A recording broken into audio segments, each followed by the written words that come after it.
ಎಲ್ರಿಗೂ ನಮಸ್ತೆ. ನಿಮ್ಗೆ ಇವತ್ತು ನಾನು ಒಂದು 3 ಟಿಪ್ಸ್ನ ಕೊಡೋಣ ಅಂತ ಇಷ್ಟಪಡ್ತೀನಿ. ಅಂದ್ರೆ 3 ಲೆವೆಲಲ್ಲಿ. ಏನು ಅಂದ್ರೆ ಯೂಶಲಿ ನಾವು ಪ್ರಪಂಚದಲ್ಲಾಗಿರ್ಬೋದು, ಸ್ಪಿರಿಚುವಲ್ ಪ್ರಾಕ್ಟೀಸ್ನರ್ಸ್ ಆಗಿರ್ಬೋದು, ಕೆಲವೊಂದು ರೂಲ್ಸ್ನ ನಾವು ಫಾಲೋ ಮಾಡಲೇಬೇಕಾಗುತ್ತೆ. ಅದು ಕೇವಲ ನೀವು ಧ್ಯಾನ ಮಾಡೋದಕ್ಕಾಗ್ಲಿ ಅಥವಾ ಸ್ಪಿರಿಚುವಲ್ ಪಾತಲ್ಲಿ ಪ್ರೋಗ್ರೆಸ್ ಆಗೋದಕ್ಕಷ್ಟೇ ಅಲ್ಲದೆ ನಾವು ಲೈಫಲ್ಲೂ ಕೂಡ ಈ ಕ್ವಾಲಿಟೀಸ್ನ ಅಥವಾ ಈ ಚೇಂಜಸ್ನ ಮಾಡಿಕೊಂಡ್ರೆ 200% ನಾವು ಪಾಸಿಟಿವ್ ಆಗಿ ಪ್ರೋಗ್ರೆಸ್ ಆಗ್ಬೋದು. ಆ ಕಾರಣಕ್ಕೆ 3 ಲೆವೆಲ್ನ ಹಂತದಲ್ಲಿ ನಾವು ಬದಲಾವಣೆಗಳನ್ನ ತಂದ್ಕೊಬೇಕು. ಯಾವುದು ಅಂದ್ರೆ ಒಂದು ಫಿಸಿಕಲ್ ಲೆವೆಲ್, ಮತ್ತೆ ಎಮೋಷನಲ್ ಲೆವೆಲ್, ಮತ್ತೆ ಮೆಂಟಲ್ ಲೆವೆಲ್ ಅಂತ ಕರಿತೀವಿ. ಏನು ನನ್ನ ಲೈಫಲ್ಲಿ ದಿನ ಮಾಡ್ತಿರೋ ಕೆಲಸದಲ್ಲೇ ಸ್ವಲ್ಪ ಬದಲಾವಣೆ ತಂದ್ಕೊಳ್ಳೋದು. ಏನಂದ್ರೆ ಫಿಸಿಕಲ್ ಲೆವೆಲ್ ಅಲ್ಲಿ 2 ರೀತಿ ಚೇಂಜಸ್ ಮಾಡ್ಕೊಳ್ಳೇಬೇಕು. ಮೊದಲನೇದು ಏನು ಅಂದ್ರೆ ಈ ಬಾಡಿಗೆ ಸಂಬಂಧಪಟ್ಟಿದ್ದು. ಫಿಸಿಕಲ್ ಲೆವೆಲ್ ಅಂದ್ರೆ ನಾವು ತಿನ್ನೋಂಥ ಊಟ, ಏನು ಆಹಾರಗಳನ್ನ ತಿಂತೀವಲ್ಲ ಅದರಲ್ಲಿ ಮಸಾಲೆ ಅಂದ್ರೆ ಜಾಸ್ತಿ ಖಾರ ಇರುವಂಥದ್ದು ಅಥವಾ ಜಾಸ್ತಿ ಉಪ್ಪಿರುವಂಥದ್ದು, ಅಂದ್ರೆ ನಾವು ಹೇಳ್ತೀವಿ ರಾಜಸಿಕ್ ಫುಡ್ ಅಂತ. ಆ ರೀತಿಯ ಫುಡ್ನ ನಾವು ಸ್ವಲ್ಪ ಕಡಿಮೆ ಮಾಡ್ತಾ ಬರ್ಬೇಕು. ಕೆಲವೊಬ್ರಿಗೆ ತುಂಬಾ ಖಾರ ತಿನ್ನೋ ಸ್ವಭಾವ ಇರುತ್ತೆ, ಅಥವಾ ಕೆಲವೊಬ್ರಿಗೆ ತುಂಬಾ ಮಸಾಲೆ ಐಟಮ್ಸ್ನೇ ತಿಂತಿರ್ತೀರಾ, ಅಥವಾ ಜಂಕ್ ಫುಡ್ನೇ ತಿಂತಿರ್ತೀರಾ. ಇದು ಎಲ್ಲಾ ಕಡೆ ಈಗ ಫೇಮಸ್ ಆಗಿದೆ, ನಿಮ್ಮ ಊಟದ ಡಯಟ್ ನ ಚೇಂಜ್ ಮಾಡಿ ಅಂತ. ಇದು ನಿಮ್ಮ ಫಿಸಿಕಲ್ ಲೆವೆಲ್ ಅಲ್ಲಿ ಚೇಂಜ್ ಮಾಡೋದ್ರಿಂದ ಆಧ್ಯಾತ್ಮಿಕವಾಗೂ ಇದು ಕನೆಕ್ಟೆಡ್ ಇರುತ್ತೆ. ಯಾಕಂದ್ರೆ ನಿಮ್ಗೆ ಇದು ಎಲ್ಲವೂ ಕೂಡ ಈ 3 ಹಂತಗಳು ಇಂಟರ್ಲಿಂಕ್ ಆಗಿದೆ. ಅದನ್ನ ನಿಮ್ಗೆ ಮುಂದೆ ಗೊತ್ತಾಗುತ್ತೆ ಹೋಗ್ತಾ. ಫಸ್ಟ್ ಸ್ಟೆಪ್ ಫಿಸಿಕಲ್ ಲೆವೆಲ್ ಅಲ್ಲಿ ನೀವು ತಿನ್ನೋಂತ ಊಟದಲ್ಲಿ ಅಂದ್ರೆ 1 ಸ್ಪೂನು ಖಾರ ತಿನ್ನೋ ಜಾಗದಲ್ಲಿ 3/4 ಸ್ಪೂನ್ ಖಾರ ತಿನ್ನಿ ಅಂತ ಹೇಳೋದು. ಅಂದ್ರೆ ಸಡನ್ ಕಂಪ್ಲೀಟ್ ನಿಲ್ಸಿದ್ರೆ ಅದು ಕೂಡ ಪ್ರಾಬ್ಲಮ್ ಆಗುತ್ತೆ. ಆ ರೀತಿ ಆ ಸ್ವಭಾವನ ನೀವು ಬಿಡ್ತಾ ಬನ್ನಿ. ಸೆಕೆಂಡ್ ಲೆವೆಲ್ ಫಿಸಿಕಲ್ ರಿಲೇಟೆಡ್ ಅಂದ್ರೆ ಮೇನ್ ಆಗಿ ಎಲ್ರು ಕೂಡ ಹೈಡ್ ಮಾಡುವಂಥದ್ದು ಒಂದು ಕಾಮ ಮತ್ತೆ ಇನ್ನೊಂದು ಭಯ. ವಿವೇಕಾನಂದ್ರೆ ಹೇಳ್ತಾರೆ, ನೀನು ಮನುಷ್ಯನ ದೇಹದ ಅಂತ ಮೀರ್ಬೇಕಂದ್ರೆ ನೀನು ಲಸ್ಟ್ ಮತ್ತೆ ಫಿಯರ್ನ ಕ್ರಾಸ್ ಮಾಡ್ಲೇಬೇಕು ಅಂತ. ಆ ಕಾರಣಕ್ಕೆ ಈ ದೇಹದ ಸ್ವಭಾವನೆ ಅದು ಆ ಕಾಮ ಅನ್ನೋದು, ಅಂದ್ರೆ ಲಸ್ಟ್. ಆ ಎನರ್ಜಿನ ನಾವು ಆದಷ್ಟು ಮಾಡರೇಟ್ ಆಗಿ ಯೂಸ್ ಮಾಡಬೇಕು. ಕಂಪ್ಲೀಟ್ ನಿಲ್ಸಿದ್ರು ಕೂಡ ನಾವು ಆ ಲೆವೆಲ್ ಅಲ್ಲಿ ಇಲ್ಲ, ಅಥವಾ ಕಂಪ್ಲೀಟ್ ಅದನ್ನ ನಾವು ಇನ್ವಾಲ್ವ್ ಆಗಿ ಪ್ರಾಣಿ ಹಂತಕ್ಕೆ ಹೋಗೋದು ಕೂಡ ತಪ್ಪು. ಆ ಕಾರಣಕ್ಕೆ ಹೇಳ್ತಾರೆ, ಕಾಮ ಅನ್ನೋದು ನೀವು ಒಂದು ಚಾನಲೈಸ್ ಮಾಡಿದ್ರೆ ಆ ಎನರ್ಜಿ, ಆ ಕುಂಡಲಿನಿ ಅಂತ ಹೇಳ್ತೀವಿ, ಅಂದ್ರೆ ಕೆಳಗಡೆ ಇರುವಂತ ಎನರ್ಜಿನ ನೀವು ಊರ್ಧ್ವಮುಖವಾಗಿ ಹರಿಸಿದ್ರೆ ಅದೇ ನಿಮ್ಗೆ ಓಜಸ್ ಆಗಿ ಬದಲಾಗುತ್ತೆ ದೇಹದಲ್ಲಿ. ಅದ್ರ ಬಗ್ಗೆ ಇನ್ ಡೀಟೇಲ್ ಆಗಿ ಮುಂದೆ ತಿಳ್ಕೊಳ್ಳೋಣ. ಆ ಕಾರಣಕ್ಕೆ ಎಲ್ರು ಕೂಡ ಇದನ್ನ ಸೀಕ್ರೆಟ್ ಟಾಪಿಕ್ ಅಂತ ಇಡೋ ಬದಲು ನೀವು ಈ ಎನರ್ಜಿನ ಅಥವಾ ಈ ನಿಮ್ಮಲ್ಲಿರುವಂತ ಕಾಮದ ಆಸೆಗಳನ್ನ ಮಾಡರೇಟ್ ಆಗಿ ಅಂದ್ರೆ ಮಧ್ಯಮ ಮಾರ್ಗದಲ್ಲಿ ನಡ್ಸ್ಕೊಂಡು ಹೋಗಿ. ಕಂಪ್ಲೀಟ್ ಬಿಡೋ ಲೆವೆಲ್ ಅಲ್ಲಿ ನೀವಿಲ್ಲ. ಆ ಕಾರಣಕ್ಕೆ ಹೇಳ್ತಾ ಇರೋದು ಈ ಟಿಪ್ಸ್ ನ. ಮತ್ತೆ ಭಯ ಅನ್ನೋದು ಕೂಡ, ನೀವು ಫಿಯರ್ ಅನ್ನೋದು ಕೂಡ ಈ ಬಾಡಿ ಲೆವೆಲ್ ಅಲ್ಲೇ ಜಾಸ್ತಿ ಇರುತ್ತೆ. ಭಯದ ಮೇಲೂ ನೀವು ವರ್ಕ್ ಮಾಡಬೇಕು. ಯಾವಾಗ ಭಯ ಹುಟ್ಟುತ್ತೆ ಅಂದ್ರೆ ನಮ್ಗೆ ಯಾವುದರ ಮೇಲೆ ಜ್ಞಾನ ಇರಲ್ಲ, ಅದಕ್ಕೆ ಭಯ.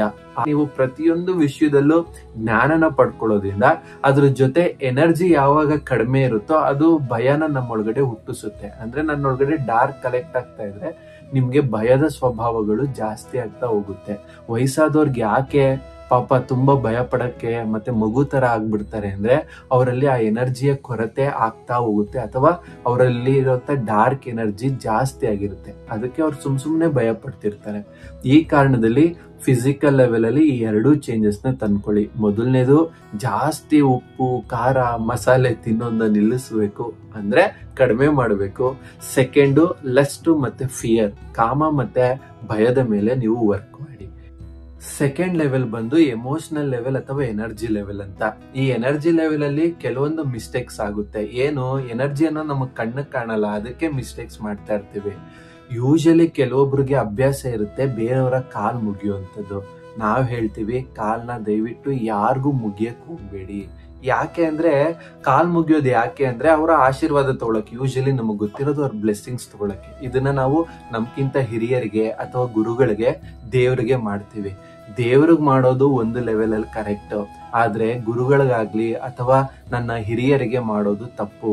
ಯೂಶಲಿ ಆ ಕಾನ್ಸೆಪ್ಟ್ ಅಥವಾ ಅದು ಹೇಗೆ ವರ್ಕ್ ಆಗುತ್ತೆ ಅಂದ್ರೆ, ಯಾವಾಗ ನೀವು ಕಾಲ್ನ ಮುಗಿತೀರಾ, ಕಾಲಲ್ಲಾಗಿರ್ಬೋದು ಅಥವಾ ಕೈಗಳಲ್ಲಾಗಿರ್ಬೋದು ಎನರ್ಜಿ ಸೆಂಟರ್ಸ್ ಅಂತ ಕರಿತೀವಿ. ಅದು ಓಪನ್ ಇರುತ್ತೆ. ಯಾವಾಗ ನಾವು ಆ ಕಾಲ್ನ ಟಚ್ ಮಾಡಿ ಈ ಎನರ್ಜಿ ಸೆಂಟರ್ ಇಂದ ನಾವು ಅವ್ರನ್ನ ಮುಟ್ತೀವೋ ಆಗ ಅವ್ರ ಕಾಲಲ್ಲಿರುವಂತ ಎನರ್ಜಿ ನನ್ನ ಎನರ್ಜಿ ಸೆಂಟರ್ ಮೂಲಕ ಒಳಗಡೆ ಬಂದು ಕೈನ ಮೂಲಕ ನನ್ನ ದೇಹಕ್ಕೆ ಹರಿಯಕ್ ಶುರು ಆಗುತ್ತೆ. ಅದು ಆಗಬಾರ್ದು ಅನ್ನೋ ಕಾರಣಕ್ಕೆ. ಯಾಕೆ ಆಗ್ಬಾರ್ದು? ಅವರೇ ಇಷ್ಟಪಟ್ಟು ಬ್ಲೆಸ್ಸಿಂಗ್ ಮಾಡ್ತಾರಲ್ಲ, ಸೊ ಅದು ತಪ್ಪು. ಯಾಕಂದ್ರೆ ಗುರುಗಳು ಅನ್ನೋರು ಅಥವಾ ಹಿರಿಯರು ಅನ್ನೋರು ಅವ್ರದೇ ಆದ ಸಾಧನೆಯಿಂದ ಅಥವಾ ಅವ್ರದೇ ಆದ ಸಂಸ್ಕಾರದಿಂದ ಒಳ್ಳೆ ಎನರ್ಜಿನ ತುಂಬಿಸ್ಕೊಂಡಿರ್ತಾರೆ. ನಾವು ಇನ್ನೊಬ್ರದ್ದು ಕದಿಯೋ ರೀತಿ ಎನರ್ಜಿ ಅನ್ನೋದು ದುಡ್ಡನ್ನ ಹೇಗ್ ಕದಿತೀರಲ್ಲ ಅದಕ್ಕಿಂತ ದೊಡ್ಡ ತಪ್ಪು. ಯಾಕಂದ್ರೆ ಬೇರೆಯವ್ರ ಎನರ್ಜಿನ ನಾವು ಕದಿಯೋದು. ಅದಕ್ಕೆ ನಾವು ಹೇಳ್ತೀವಿ ಎನರ್ಜಿ ವ್ಯಾಂಪೈರ್ಸ್ ಅಂತ. ಅಂದ್ರೆ ಎನರ್ಜಿನ ಸಕ್ ಮಾಡೋದು, ಹೀರೋದು ಅಂತ. ಆ ರೀತಿ ಮಾಡ್ಬೇಡಿ. ನೀವ್ ಹೇಳ್ತೀರಾ ಗುರುಗಳು ಅದ್ ಸ್ಥಾನ ಮೀರ್ಬಿಟ್ಟಿದ್ದಾರೆ, ಅವ್ರಿಗೆ ಇದು ಯಾವ್ದು ಅಂಟಲ್ಲ ಅಂತ.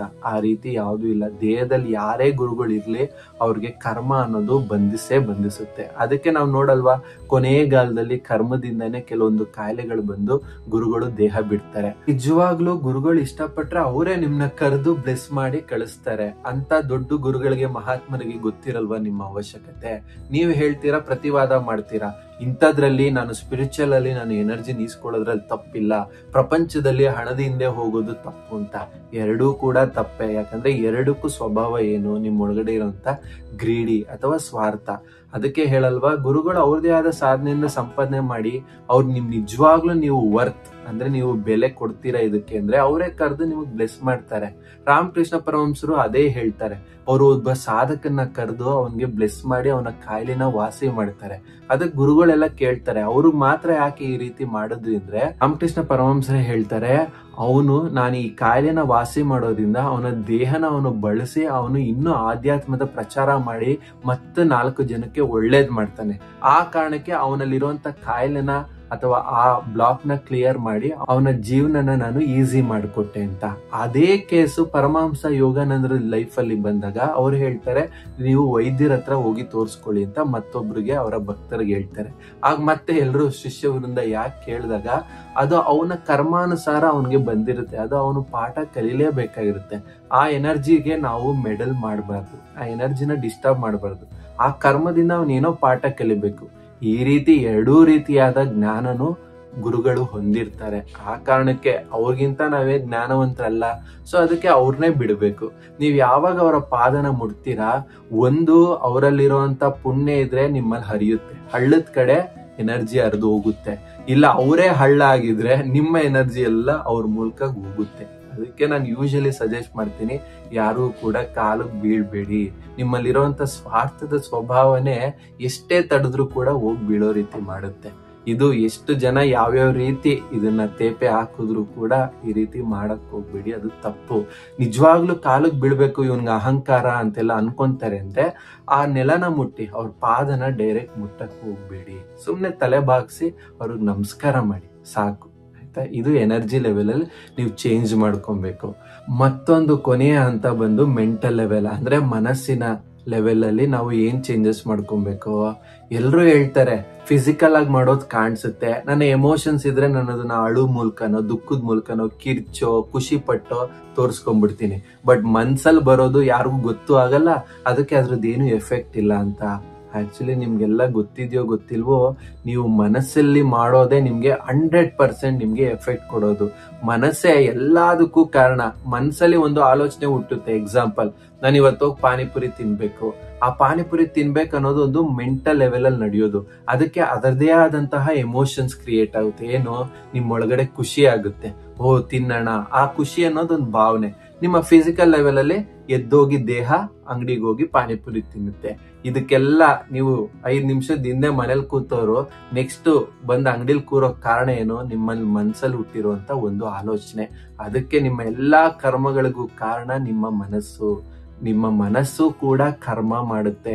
ನಿಮ್ಮ ಮನ್ಸಲ್ಲಿ ಹುಟ್ಟೋ ಆಲೋಚನೆಗಳಿಂದವೂ ಕೂಡ ನಿಮ್ಗೆ ಪುಣ್ಯ ಅಥವಾ ಪಾಪ ಬರುತ್ತೆ. ಆ ಕಾರಣಕ್ಕೆ ನಾನು ಹೇಳುವಂಥದ್ದು ಮೆಂಟಲ್ ಲೆವೆಲ್ ಮೇಲೆ ಗಮನ ಕೊಡಿ. ಏನ್ ಗಮನ ಕೊಡ್ಬೇಕಾಗಿರೋದು, ನೀವು ಪ್ರತಿಯೊಬ್ಬರನ್ನು ನೋಡಿದಾಗ ಅಥವಾ ಪ್ರತಿಯೊಂದು ವಸ್ತು ನೋಡಿದಾಗ ನಿಮ್ಮಲ್ಲಿ ಏನೋ ಒಂದು ಅದ್ರ ಮೇಲೆ ಜಡ್ಜ್ಮೆಂಟ್ ಹುಟ್ಟುತ್ತೆ. ನಿಮ್ ಗಮನಿಸಿದೀರಾ? ಸುಮ್ನೆ ಯಾರೋ ಒಬ್ರು ಬಸ್ ಸ್ಟಾಪ್ ಅಲ್ಲಿ ನಿಂತಿದ್ದಾಗ ಅಥವಾ ಯಾರನ್ನೋ ಒಬ್ರನ್ನ ಗಾಡಿಲಿ ಹೋಗ್ತಾ ನೋಡ್ತಿದ್ದಾಗ ಯಾವ್ದೋ ಒಂದು ವಸ್ತು ನೋಡಿದಾಗ ಪ್ರತಿಯೊಂದಕ್ಕೂ ನನ್ನ ಮನಸ್ಸು ರಿಯಾಕ್ಟ್ ಮಾಡುತ್ತೆ, ಅಂದ್ರೆ ಜಡ್ಜ್ ಮಾಡುತ್ತೆ. ಆ ಜಡ್ಜ್ಮೆಂಟ್ ನ ನಿಲ್ಸೋಬೇಕು. ಅದನ್ನ ನೀವು ದಯವಿಟ್ಟು ಮಾಡ್ಬೇಕು. ಯಾಕಂದ್ರೆ ಎಲ್ಲವೂ ಕೂಡ ಜಡ್ಜ್ಮೆಂಟಲ್ ಹಾಕ್ತಾ ಹೋದ್ರೆ ನಿಮ್ಗೆ ರಿಯಾಲಿಟಿಲಿ ಏನು ಅಂತಾನೆ ಗೊತ್ತಾಗಲ್ಲ. ಮತ್ತೆ ಪ್ರತಿಯೊಂದಕ್ಕೂ ನಿಮ್ಮ ಮನಸ್ಸು ಕಮೆಂಟ್ ಮಾಡ್ತಾ ಇರುತ್ತೆ. ನಿಮ್ಗೆ ಅದಕ್ಕೆ ಗಮನಿಸಿದ್ರೆ ಗೊತ್ತಾಗುತ್ತೆ ಎಷ್ಟು ಒಂದು ರೋಡ್, ನೀವೆಲ್ಲೋ ಒಂದು ಜಾಗದಿಂದ ನೀವು ಮನೆಗೆ ಬರೋಷ್ಟರಲ್ಲಿ ಮನ್ಸು ಎಷ್ಟು ವಸ್ತುಗಳನ್ನ ನೋಡಿ ಎಷ್ಟು ಜಡ್ಜ್ಮೆಂಟ್ ಮಾಡಿರುತ್ತೋ. ಇದ್ ನೋಡು ರೆಡ್ ಡ್ರೆಸ್, ಇವ್ರು ನೋಡು ಈ ರೀತಿ ಹೋಗ್ತಿದ್ದಾರೆ, ಇವನ್ ಯಾಕೆ ಇಷ್ಟು ಫಾಸ್ಟ್ ಆಗಿ ಹೋಗ್ತಿದ್ದಾನೆ, ಈ ರೀತಿ ಕಮೆಂಟ್ ಓಡ್ತಾನೆ ಇರುತ್ತೆ. ಇದು ಮೆಂಟಲ್ ಲೆವೆಲ್ ಅಲ್ಲಿ ನಡೆಯುತ್ತೆ. ಆ ಮನ್ಸು ಎಷ್ಟು ಓಡುತ್ತೋ ಅಷ್ಟು ನಿಮ್ಮ ಎನರ್ಜಿನೂ ಕಳೆದಾಗ್ತಾ ಇರುತ್ತೆ. ಆ ಕಾರಣಕ್ಕೆ ಮೆಂಟಲ್ ಲೆವೆಲ್ ಅಲ್ಲಿ ನೀವು ಜಡ್ಜ್ ಮಾಡ್ದೇನೆ ಪ್ರತಿಯೊಂದು ವಸ್ತುನ ಏನಿದೆ ಯಥಾವತ್ ಗಮನಿಸೋದನ್ನ ಕಲೀರಿ. ಈ ರೀತಿ 3 ಲೆವೆಲ್ ಅಲ್ಲೂ ಈ ಸಣ್ಣ ಸಣ್ಣ ಬದಲಾವಣೆ ತಂದ್ಕೊಂಡ್ರೆ ಇದು ನಿಮ್ಮ ಮನಸ್ಥಿತಿಗೂ ಮತ್ತೆ ನಿಮ್ಮ ಹೊರಗಿನ ಪರಿಸ್ಥಿತಿ ಎರಡಕ್ಕೂ ಇದು ಹೆಲ್ಪ್ ಮಾಡೇ ಮಾಡುತ್ತೆ. ಈ ಬದಲಾವಣೆಗಳನ್ನ ತಂದ್ಕೊಳ್ಳಿ ಅಂತ ನಾನು ನಿಮ್ಮನ್ನ ರಿಕ್ವೆಸ್ಟ್ ಮಾಡ್ಕೊಂತೀನಿ.